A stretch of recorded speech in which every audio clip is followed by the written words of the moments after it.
Nous sommes en Flandre, à 20 minutes en train de Bruxelles. Pamela vit ici depuis plus de 20 ans. Des propos pas très agréables, elle en a entendu.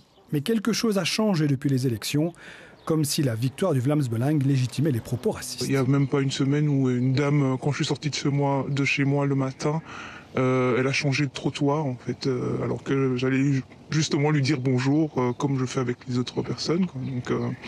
Oui, donc les gens ne se cachent plus. C'est une réalité que je pense que beaucoup de personnes africaines ou étrangères ressentent, en tout cas maintenant, oui. C'est tous les jours. La situation devient invivable pour cette jeune femme noire qui a décidé de partir.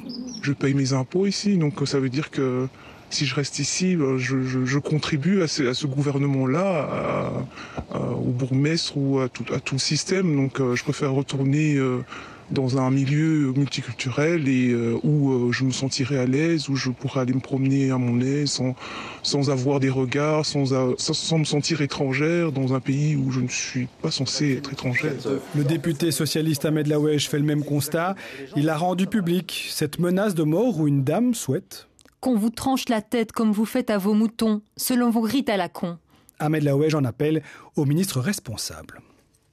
C'est très clair, on voit bien que depuis la victoire du Vlaams-Belang en Flandre, il y a une libération du discours raciste, haineux, et il faut simplement dire que ça suffit. Ça suffit, nos concitoyens d'origine marocaine, africaine ou de toutes origines ne sont pas des paillassons sur lesquels l'extrême droite peut s'essuyer les pieds. Donc il faut aujourd'hui clairement que le ministre de la Justice, le ministre de l'Intérieur, comme institution, prennent leurs responsabilités pour rappeler, dans un État démocratique, on n'insulte pas les gens en raison de leurs origines. Ça c'est du racisme, et l'incitation à la haine raciste, c'est un délit.